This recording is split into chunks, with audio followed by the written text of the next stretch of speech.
इसीलिए मैंने कहा था कि मनेव मनुष्याणाम कारण बंधन मोक्षेय, अर्थात यदि मन तुम्हारा स्वामी है और तुम उसके अधीन हो तो वो तुम्हें माया के बंधन में जकड़ता रहेगा, और जब तुम मन पर काबू पालोगे और उसके स्वामी हो जाओगे तो वही मन तुम्हें मोक्ष के द्वार तक ले जाएगा।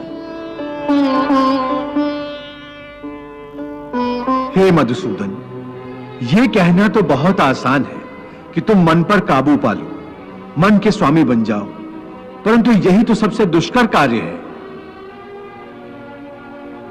हे केशव, मन तो वायु की तरह चंचल है।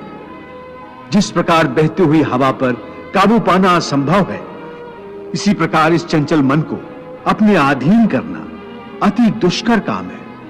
हे अर्जुन, तुम्हारा यह कहना सत्य है कि मन अति चंचल है, उसे अपने वश में करना बहुत मुश्किल है। मुश्किल है जनार्दन, असंभव है। नहीं अर्जुन, मुश्किल अवश्य है परंतु असंभव नहीं है। तुम्हारा कहना है कि मन को वश में करने का कोई तरीका, कोई साधन भी है? अवश्य है। क्या है वो तरीका? असंशयम महाबाहो मनो दुर्निग्रहम चलम अभ्यासेन तु कौन्ते वैराग्येन च गृह्यते। अर्थात मन को वश में करने के लिए उस पर दो तलवारों से प्रहार करना पड़ता है।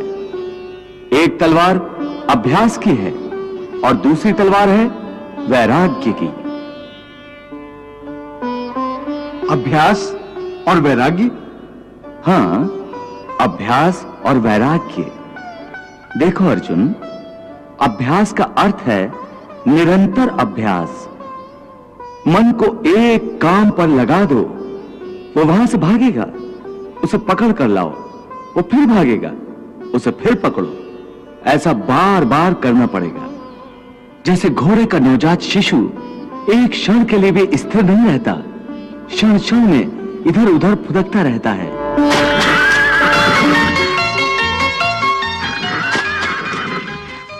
उसी प्रकार मन भी क्षण क्षण में इधर उधर फुदकता रहता है। एक चंचल घोड़े की तरह मन भी बड़ा चंचल होता है,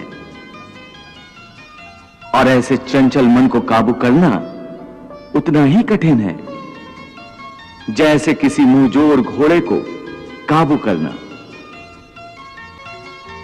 ऐसे घोड़े को काबू करने के लिए सवार जितना जोर लगाता है, घोड़ा उतना ही विरोध करता है और बार बार सवार को ही गिरा देता है। परंतु यदि सवार दृढ़ संकल्प हो तो अंत में वो सरकश घोड़े पर सवार हो जाता है। बस फिर वही घोड़ा सवार के इशारे पर चलता है।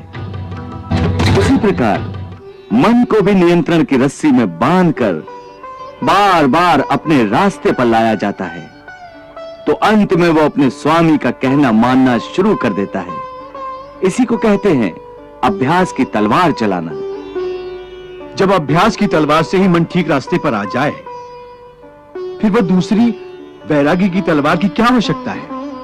उसकी आवश्यकता इसलिए है कि एक बार ठीक रास्ते पर आ जाने के बाद मन फिर से उल्टे रास्ते पर न चला जाए, क्योंकि उल्टे रास्ते पर इंद्रियों के विषय उसे सदा ही आकर्षित करते रहेंगे।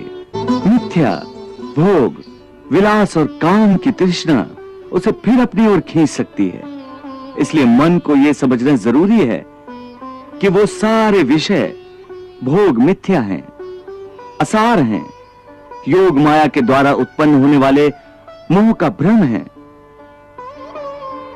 मन जब इस सत्य को समझ लेगा तो उसे विषयों से मोह नहीं रहेगा, बल्कि उससे वैराग्य हो जाएगा। और यही वैराग्य की तलवार का काम है कि वो विषयों के मोह को काट के मन को सन्यासी बना देती है। प्रभु, विषयों का आभास तो मनुष्य को इंद्रियों के माध्यम से होता है, और भगवान श्री कृष्ण विषयों के मोह को त्यागने को कह रहे हैं, तो क्या मनुष्य इंद्रियों का प्रयोग करना ही छोड़ दे? तो भोग विलास में आसक्ति के त्याग की बात कर रहे हैं।